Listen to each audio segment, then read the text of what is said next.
داری ہمیں انسانیت کا پیغام دیتی ہے۔ یہاں انفرادی اعمال سے اجتماعی عمل، اب اجتماعی یعنی معاشرتی اتحاد، ہم اس تک کیسے پہنچیں گے؟ کل ہم نے عرض کیا اس تک پہنچنے کے لیے ہمیں اہل ولایت ہونا پڑے گا، ہمیں مسافر راہ ولایت بننا پڑے گا۔ یہ نہیں کہ صرف میں خدا کو مانتا ہوں تو مجھے نبی کو ماننے کی ضرورت نہیں ہے، اور یہ نہیں کہ صرف میں محمد رسول اللہ کو مانتا ہوں تو اس کے بعد میں یتیم ہوں، نہیں، اللہ نے سلسلہ رکھا ہے، تو نے علی ولی اللہ کو ماننا ہے، راہ ولایت بننا ہے۔ میں نے مثال دی کہ اگر کوئی انسان صبح سے شام تک نماز پڑھے پر اس کا پیش امام یزید ہو تو اللہ وہ نمازیں منہ پہ مارتا ہے، اللہ وہ عبادتیں، تبھی کہا یوم ندعو کل اناس بامامہم، کل ہر انسان کو اس کے امام کے ساتھ اٹھایا جائے گا یا بلایا جائے گا، دعوت دی جائے گی۔ اللہ یہ نہیں دیکھے گا تم نے نمازیں کیسی پڑھی، اللہ پہلے امام کا چہرہ دیکھے گا کہ تو کس کے پیچھے لگا تھا، تم نے کس کے پیچھے زندگی گزاری تھی۔ آج امت کو، مسلم کو یہ سوچنا چاہیے کہ واقعاً میرا امام کون ہے، کہ پہلے اہل ولایت بنو۔ ہاں، اب جب اہل ولایت، دو چیزیں ہیں نا، عقیدہ اور عمل، دونوں اہم ہیں، لیکن عمل سے زیادہ جو اہمیت ہے وہ عقیدے کی ہے، کیونکہ عمل اتنا بڑا ہو جائے کہ بندہ صبح سے شام تک نماز پڑھے پر حسین کے مقابلے میں کھڑا ہو جائے، کیونکہ بد عقیدہ ہے۔ پہلے اپنا عقیدہ صحیح کرو، پہلے اپنا امام صحیح کرو۔ آج امت مسلمہ میں عمل کی کمی نہیں ہے، عقیدے کی کمی ہے۔ آج نمازیں، روزے، حج و زکوٰۃ سب جا رہے ہیں، لیکن سوال ہے امت نے رہبر کس کو مانا، امت نے لیڈر کس کو مانا، امت نے امام کس کو مانا؟ اب ظاہر ہے جن کا عقیدہ یہ ہے کہ یزید جیسا بھی حاکم بن سکتا ہے وہ ٹرمپ جیسے کو بھی مان سکتے ہیں، لیکن جن کا عقیدہ یہ ہے کہ مثلی لا یبایع مثل یزید، وہ یزید جیسے کہ ہم بیعت نہیں کر سکتے، جس کا معیار ہی حسین ابن علی ہو، معیار ہی حسین ابن علی ہو، وہ کبھی بھی بدتر پہ راضی نہیں ہوتا۔ یہاں پہ امام حسین آپ کی خود سازی کر رہے ہیں، آپ کے عقیدوں کی بلڈنگ کو بنا رہے ہیں کہ پوری امت کو ایک گمراہی کے اندر ڈال دیا گیا، اور یہ عقیدہ سکھا دیا کہ جناب اگر خدا کو مانتے ہو، بھئی خدا کو مانتے ہو تو آدم کو ماننا بھی ضروری ہے۔ کل میں نے مثال دی شیطان کی، حضرت موسیٰ نے صلح صفائی کرانا چاہی شیطان اور خدا کے درمیان، تو خدا نے کہ اگر توبہ چاہتا ہے میں قبول کروں تو کہو آدم کی قبر پہ جا کے کیا کرے، سجدہ کرے۔ توحید کمپلیٹ ہی نہیں جب تک آپ ولی خدا کے سامنے سرخم تعظیم نہ کرو، جب تک آپ کے اندر خضوع نہ ہو، خشوع نہ ہو۔ بعض مسلمانوں نے کہا کہ رسول خدا کی اہمیت الیاذ باللہ ثم الیاذ باللہ یہ ہے کہ رسول اور نبی کا کام بس ایک پوسٹ مین کا کام ہے، اللہ سے لیا اور بندے کو دیا۔ کہ وَمَن يُعَظِّمْ شَعَائِرَ اللَّهِ، یہ نہیں کہ تو اللہ کا احترام کرتا ہے مصطفیٰ کا احترام نہ کرے، کہ بتائے اور ہمیں پیغام دے کر چلے گئے۔ کیا ضرورت تھی خدا کو آدم کو سجدہ کرانے کی؟ کیا ضرورت تھی یوسف کے بھائیوں کو یوسف کو سجدہ کرانے کی؟ اے خدا تو خدا ہے، کہیں شرک کا شائبہ نہ پیدا ہو جائے۔ کہ کیسا شرک کا شائبہ؟ اگر میرے ولی کی عزت نہیں کرے گا، احترام نہیں کرے گا، تعظیم نہیں کرے گا، اطاعت نہیں کرے گا، تو فرمایا میں عبادتوں کو منہ پہ مارتا ہوں۔ تو پہلا مقام اللہ کا احترام، اس کے ولی کا احترام، اور ولی کا احترام کس طرح کیا جاتا ہے یہ بھی قرآن بتاتا ہے کہ آپ جب قرآن پڑھتے ہیں تو خدا اپنی محبت کا اظہار کرتا ہے، تبت یدا ابی لہب و تب، اے ابو لہب تیرے ہاتھ کٹ جائیں۔ آپ ہو عاشق خدا، خدا ہے عاشق محمد اور آل محمد۔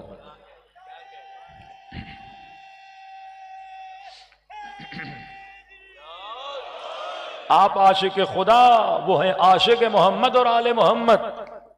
اگر مجھ سے عشق کا تقاضا کرتے ہو یہ بھی تو دیکھو کہ تمہارا خدا کس سے محبت کرتا ہے، تمہارا خدا کس کا عاشق ہے۔ کہ یہ نہیں ہو سکتا کہ دل میں میری محبت تو ہے پر میرے مصطفیٰ کی محبت نہ ہو۔ اور وہی رسول فرماتے ہیں یہ نہیں ہو سکتا کوئی مصطفیٰ سے محبت کرے پر میری بیٹی فاطمہ سے محبت نہ کرے، کوئی مجھ سے تو محبت کرے پر علی مرتضیٰ سے محبت نہ کرے۔ اب کہا کہ رسول کو مانتے ہو تو معیار یہ ہے ما آتاکم الرسول فخذوہ، جو رسول نے دیا وہ لو، وما نہاکم عنہ فانتہوا، جس سے وہ روکے تم رک جاؤ۔ مسلمانوں کے گھر مدینے میں مسجد بنائی رسول خدا نے، مسجد کے اطراف میں سب کے گھر ہیں. اب کسی نے سبزی لینی ہے، کسی نے بازار جانا ہے، تو بیچ میں مسجد بن گئی. اب ظاہر بازار جانے کے لیے جب راستہ اختیار کرتے تھے تو ان کو گھوم کے جانا پڑتا تھا. تو کسی نے کہا بھائی گھوم کے کیوں جائیں، گھر کا دروازہ کھولتے تھے، سامنے مسجد ہوتی تھی، تو یہ چپلیں اٹھائیں اور بغل میں دیں اور مسجد کے بیچ سے کا راستہ شارٹ کٹ ہے، مسجد کے بیچ سے جاتے ہیں. اب ظاہر وقت نماز نہیں ہے، مسجد کے دروازے کھلے ہیں، مسلمانوں کے لیے بڑی آسانی بنی کہ مسجد کا راستہ شارٹ کٹ بن گیا. اب جب یہ جا رہے تھے، کبھی طہارت کے عالم میں تھے، کبھی کسی پہ غسل جنابت واجب اس عالم میں ہے، رسول خدا نے سد الباب تمام تر دروازے بند کر دیے. جتنے صحابی تھے سب کے سب دروازے بند کر دیے الا باب علی، اور صرف علی کا دروازہ کھلا رکھا. ایک طہارت کی دلیل یہ بھی ہے کہ تم وہ ہو کبھی کبھی نجاست کے عالم میں ہوتے ہو، یہ وہ ہیں جن کے اوپر کبھی نجاست آتی ہی نہیں ہے.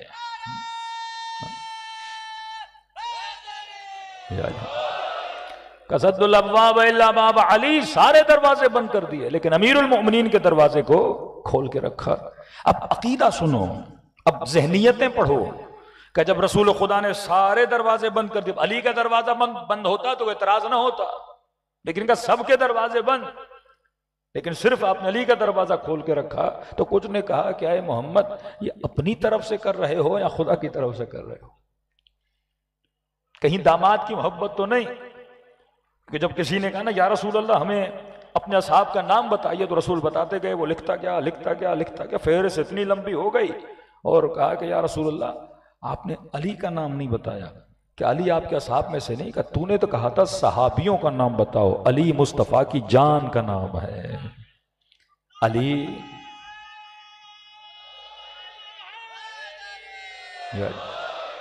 علی نفس رسول ہے، انفسنا و انفسکم، علی جان مصطفیٰ ہے. اعتراضات بڑھتے گئے، فضیلتیں اتنی بیان کرتے تھے کہ کچھ لوگوں کے دلوں میں شائبہ شبہ پیدا ہوا کہ یا رسول اللہ یہ اپنے طرف سے کہہ رہے ہیں یا اللہ کی طرف سے کہہ رہے ہیں.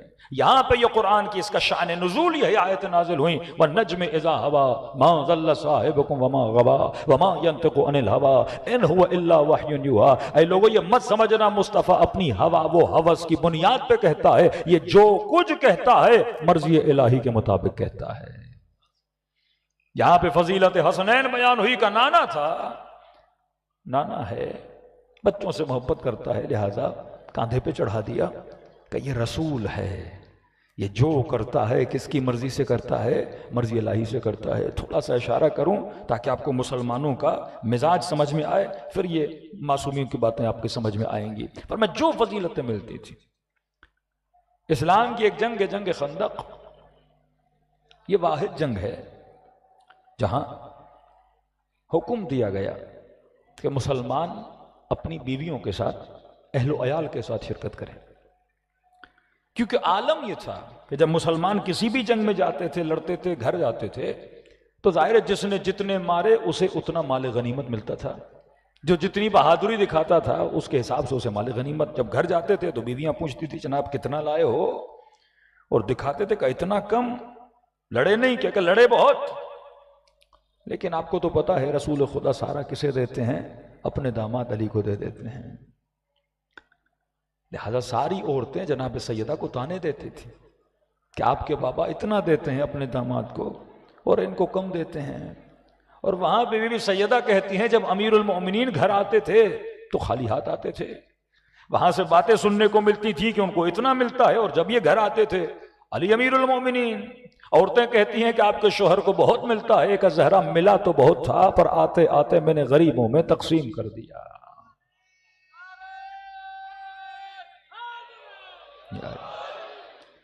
کبھی کبھی اعتراضات کا جواب عملی ہوتا ہے، لسانی نہیں ہوتا، کیونکہ اس خاتون خانہ کو کیا پتا کہ میدان میں کیا ہوتا ہے کیا نہیں ہوتا. تو یہ واحد جنگ تھی جس میں رسول خدا نے کہا بیویوں کو بھی لے کر آؤ. 39 دن تک مسلمان کبھی ادھر جاتا تھا کبھی ادھر جاتا تھا، اور جب علی کو رسول خدا نے بلایا تو تب ان کو احساس ہوا کہ مال غنیمت علی کو زیادہ کیوں ملتا ہے۔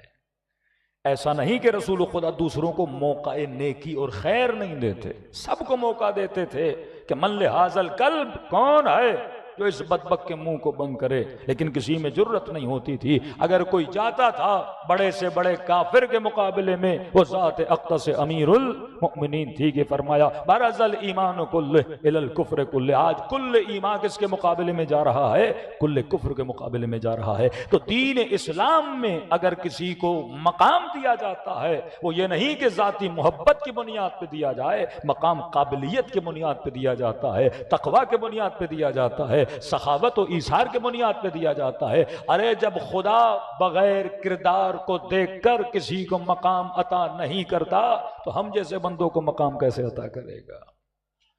فرمایا وہ اپنے اندر صلاحیت پیدا کرو کہ خدا تجھے وہ مقام عطا کرے۔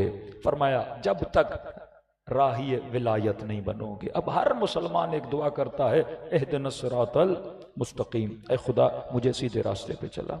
یہ حدیث ہے کہ جنت میں میری امت میں 73 فرقے بنیں گے، ایک فرقہ جنتی بنے گا۔ یہ حدیث متفق علیہ ہے۔ میرے عزیز، یہ رسول کی طرف سے خطرے کی گھنٹی ہے کہ تم سوچو کہ میں کس فرقے میں ہوں۔ اور رسول کہہ کر گئے کہ 72 ضلالت و گمراہی پر ہوں گے، ایک فرقہ ہوگا جو ہدایت کے راستے پر ہوگا، اور ہدایت کے راستے کا تعین امام کرتا ہے، لیڈر کرتا ہے۔ ہدایت کے راستے کا تعین آپ کا رہبر کرتا ہے، کس نے کس کو رہبر بنایا۔ دوسری طرف ہر بندہ دعا کر رہا ہے اہدنا الصراط المستقیم، اے خدا مجھے سیدھے راستے پہ چلا۔ کل میں نے چھوٹی سی مثال دی کہ اگر اسی کراچی میں یزید آ جائے اور کہے کہ میرے پیچھے نماز پڑھو، اور 1 لاکھ کا مجمع بڑی رقت آمیز نماز پڑھے، لیکن پیش امام یزید ہو تو خدا ساری نمازیں منہ پہ مارے گا۔ یہ لیڈر کی اہمیت ہے۔ تو نے امام کسے بنایا امت کا، آگے کس کو کھڑا کیا؟ آج دوسری مثال دوں بڑی آسان کر کے تاکہ جوان اور بچے بھی سمجھ جائیں۔ مثال کے طور پر راستے کی اہمیت سمجھو، عمل اور عقیدہ۔ عقیدہ صحیح ہو، عمل کمزور بھی ہو تو انسان بچ جاتا ہے۔ عقیدہ غلط ہو، عمل کتنا بھی بڑا ہو، بندہ حافظ قرآن بھی بن جائے، وہ عمل اسے فائدہ نہیں دیتا۔ مثال کے طور پہ آپ نے کراچی سے جانا ہے حیدرآباد کی طرف، آپ نے کسی سے پوچھا بھائی حیدرآباد راستہ کون سا جاتا ہے؟ کسی نے کہا سیدھا چلے جاؤ سپر ہائی وے۔ آپ سپر ہائی پہ چڑھ گئے۔ صحابی کہتے ہیں رسول خدا زمین پہ بیٹھے تھے، اپنی انگلی سے رسول خدا اس طرح سے نشان بنا رہے تھے، زگ زیگ نشان، 3-4 بنائے اور ایک سیدھی لائن کھینچی۔ کہا یہ سارے ٹیڑھے راستے ہیں، جنت تک وہ پہنچے گا وہ جو سیدھے راستے پہ چلے۔ لا اعوجاج فیہ، ایک ایسا راستہ جس میں ٹیڑھا پن نہیں ہے۔ اب آپ یہاں سے نکلے سپر ہائی وے، اور وہاں پر آپ نے کسی سے پوچھا کہ جناب حیدرآباد کا راستہ کون سا ہے، تو اس نے آپ کو گوادر کے ٹریک پہ چڑھا دیا۔ اب آپ کو نہیں پتا نا، امام جور راستہ کیا کرتا ہے؟ خراب کر دیتا ہے۔ اس نے کہا ادھر جاؤ، آپ رائٹ سائڈ پہ مڑے گوادر، ہاں سیدھا جاتے تو حیدرآباد، اور تھوڑا سا ٹیڑھا ہوئے، آپ تھوڑے سے ٹیڑھے ہوئے وہ بھی سیدھا ہے گوادر۔ گاڑی آپ کے پاس بہترین کا امپورٹڈ گاڑی ہے، ڈرائیور ہمارا بہترین ہے، 180 170 پہ ہماری گاڑی چلے گی، اور آپ نے کہا بھائی ریس پہ پاؤں رکھو اور مجھے 30 منٹ میں حیدرآباد پہنچاؤ۔ اس نے 170 پہ گاڑی دوڑانا شروع کر دی، بہترین گاڑی، بہترین ڈرائیور، پر سرات غلط تھی، راستہ غلط تھا۔ جتنی اسپیڈ سے جاؤ گے اتنا ہدف سے کیا ہوگے؟ دور ہوگے۔ بہترین گاڑی، بہترین ڈرائیور، بہترین اسپیڈ لگاتے جا رہے ہو، لیکن جتنی اسپیڈ سے اس راستے پہ دوڑتے جاؤ گے اتنا حیدرآباد سے کیا ہوتے جاؤ گے؟ دور ہوتے جاؤ گے، کیونکہ راستہ کیا ہے؟ غلط ہے۔ اب اس کو اس طرح سے بدلوں، مسلمانوں کی نمازیں بہترین، عبادتیں بہترین، تراویح کی اسپیڈ بہترین، قرآن کی قراءت کی اسپیڈ بہترین، لہن ماشاءاللہ ہر چیز بہترین ہے، اسپیڈ کے ساتھ جا رہے ہیں، لیکن راستہ حیدر کا راستہ نہیں ہے۔ راستہ غلط ہو جائے تو تم حیدرآباد نہیں پہنچتے، عقیدہ غلط ہو جائے تو علی تک کیسے پہنچو گے؟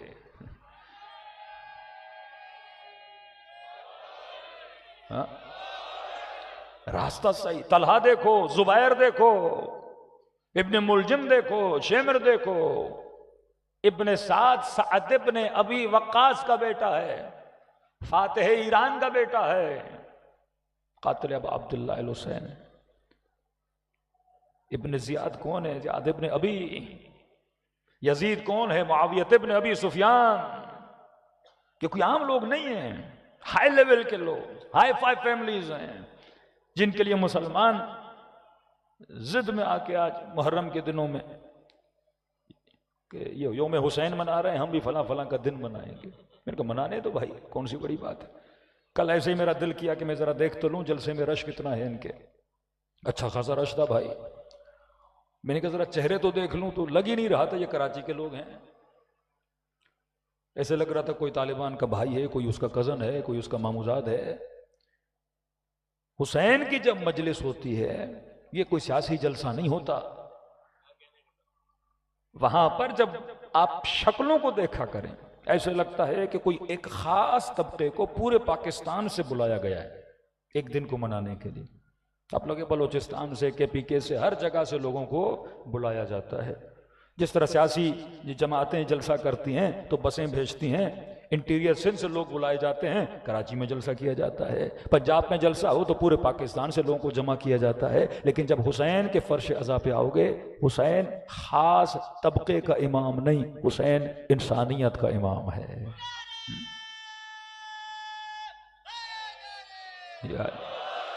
یہاں ہر طبقے کا بندہ آپ کو نظر آئے گا، ڈاکٹر ہوگا، انجینئر ہوگا، اسٹوڈنٹ ہوگا، کیونکہ یہ جلسہ نہیں ہے، یہ مجلس حسین ابن علی ہے. یہاں نہ پیسے دے کے کسی کو بلایا جاتا ہے. تو فرمایا اگر صراط صحیح نہیں، راستہ صحیح نہیں، سواری آپ کی بہترین ہے، اچھی ہے، لیکن راہ حق نہیں ہے. آپ امام حسین کے مقابلے میں یہ خوارج جو تھے، آپ ان کی نمازوں پہ شک نہیں کر سکتے، ان کے خلوص پہ، کہ جب نماز پڑھتے تھے گویا وہ خالص نہیں تھے. ایسی رقت، وہ شخص کہتا میں درخت پہ بیٹھا تھا. ان کی عدالت، کہتا ہے میں مبہوت تھا ان کی عدالت دیکھتے ہوئے. کھجوریں ملی، ایک دوسرے کو تقسیم کر رہے ہیں، آخر میں ایک کھجور بتی، 2 بندے بچے. کہ یہ پریشان ہو گیا اب کیسے تقسیم کروں. کہ اتنی دقت سے، اتنے فوکس سے اس نے اس کھجور کو 2 حصوں میں تقسیم کیا، کہیں میں اس کے حق میں زیادتی نہ کر دوں، آدھی کھجور تھوڑی اس کے پاس زیادہ چلا جائے. ایسے لوگ. لیکن قاتل امیر المؤمنین، کیونکہ راستہ کیا تھا؟ غلط تھا. گاڑی اچھی، ڈرائیور اچھا، راستہ غلط. جتنی اسپیڈ سے جاؤ گے منزل سے دور ہوتے جاؤ گے. اب دوسری طرف آؤ. کسی مومن کے پاس، کسی مسلم کے پاس بدترین سواری ہو، گاڑی بالکل بیچارے کی کھٹارا گاڑی ہے، بہت سلو چلتی ہے، 20-30 کی اسپیڈ سے گاڑی چلتی ہے. اس نے بھی پوچھا جناب ہم نے حیدرآباد جانا ہے. آپ نے کہا بھائی یہ سپر ہائی وے ہے. سپر ہائی وے پہ پہنچا تو یہ سیدھا گیا حیدرآباد کی طرف، اس کے بجائے کہ ادھر مڑے ادھر مڑے. فرمایا کتنی بھی سلو گاڑی ہو، لیکن کیونکہ راستہ صحیح ہے بالآخر منزل تک پہنچ جائے گا.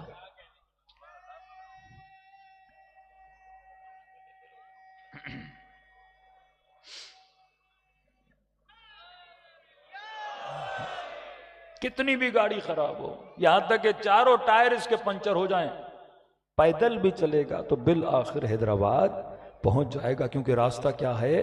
صحیح ہے. یہاں معصوم فرماتے ہیں اگر تیرے دل میں علی کی ولایت ہے، لیکن تیرے اعمال میں اگر کھوٹ بھی ہے، بالآخر محب کو ہم جنت تک پہنچا دیتے ہیں. یہ محبت کا کمال ہے. علی ولی اللہ، یہ کمال محبت و ولایت اہل بیت علیہ السلام ہے. فرمایا اگر ہمارے راستے پر ہے، اگر صراط مستقیم پر ہے، لیکن کوتاہیاں انسان کی زندگی میں آتی ہیں. یہ جتنی توبہ کی آیتیں ہیں یہ ان لوگوں کے لیے ہے جو راہیان نور ہیں، جو نور کے مسافر ہیں. کیا وہاب قلبی نے کوئی زندگی میں خطا نہیں کی ہوگی؟ کہ جناب زہیر کا پاسٹ پڑھیں گے تو خطاؤں سے بھرا ہوا ہے. لیکن جب امام حسین سے ملا، راستہ جناب زہیر کا صحیح ہوا، زہیر شہید کربلا بن گئے. جناب حر آپ کے سامنے، راستہ غلط تھا، حر کا غلط راستے پہ جا رہا تھا، امام حسین نے اس کے راستے کو کیا کر دیا؟ صحیح کر دیا. تو راستہ آپ کا صحیح ہے، اس راہ کو کبھی نہ چھوڑنا، اس حبل اللہ کو کبھی نہ چھوڑنا، حسین کے در کو کبھی نہ چھوڑنا، اہل بیت کی محبت کو کبھی نہ چھوڑنا، اور اس راستے پہ چلتے چلتے اپنے اندر حسینی صفات کو کیا کرنا؟ پیدا کرتے جانا۔ کل ہم نے بیان کیا، پھر کہیں ایسا نہ ہو کہ شیطان راہی ولایت تو بنائے، لیکن ایسا نہ ہو اسی ولایت امیر المؤمنین کو بہانہ بنا کے ہمارے اعمال کو سست بنا دے۔ عقیدہ ضروری ہے، اب اے مومن اپنے عمل کو بھی ضروری کرنا۔ اس شاعر کو امیر المومنین نے ٹوکا کہ اگر معاملہ حشر با علیست، اگر حشر کا معاملہ علی کے ہاتھ میں تو یہ نہ کہو جو من میں آئے کروں، فرما نہیں، پس شرم از رخ علی کن، علی کے چہرے اور رخ سے شرم کرو، کیونکہ تیرا امام علی ہے، آپ کا ٹیچر وہ ہے جو کسی امتحان میں فیل نہیں ہوا، تو شیعہ بھی کوشش کرے میں کسی امتحان میں فیل نہ ہو جاؤں۔ آپ کا امام وہ ہے جو کسی میدان کو چھوڑ کے نہیں گیا، تو شیعہ بھی وہ ہو جو کسی میدان کو چھوڑ کے نہ جائے۔ اگر وہ نمبر 1 ہے تو آپ کو بھی ہر فیلڈ میں کیا ہونا چاہیے؟ نمبر 1 ہونا چاہیے۔ اب ایسا نہ ہو، شیطان دونوں طرف کھیلتا ہے، دیکھتا ہے یہ ایک نمبر کا مولا ہی ہے مولا کا، تو اسے کہیں اس فکر پہ نہ لگا دے کہ جناب نشہ کرنا ہے کرو، گناہ کرنا ہے کرو، جو کرنا ہے، علی امیر المؤمنین ہمارے امام ہے تو دیکھا جائے گا۔ فرمایا نہیں، اگر علی تیرا امام ہے تو تجھے رخ علی سے بھی شرمندہ ہونا چاہیے کہ مولا میں نے آپ کو اپنا امام بنایا تھا۔ علی کے شاگرد کا نام عباس علمدار ہے، حسین کے شاگرد کا نام علی اکبر ہے، یہ وہ ہیں جو ان کی گودوں میں پلے ہیں، اور ان کے ادنا چھوٹے شاگردوں کا نام ہے حبیب ابن مظاہر، سلمان فارسی، جناب جون، جناب مسلم ابن اوسجا، علی ابن یقطین، ابو حمزہ زمالی، جناب کمیل۔ یہ وہ شاگردان اہل بیت ہیں جن کا نور آج تک آپ تک پہنچ رہا ہے۔ تو فرما ایک ایسا نہ ہو کہ ولایت کو سن کے کہیں شیطان تمہارے عقیدے کو اس طرف لے کر آ جائے کہ بھائی جو کرنا ہے میں کرتا رہوں۔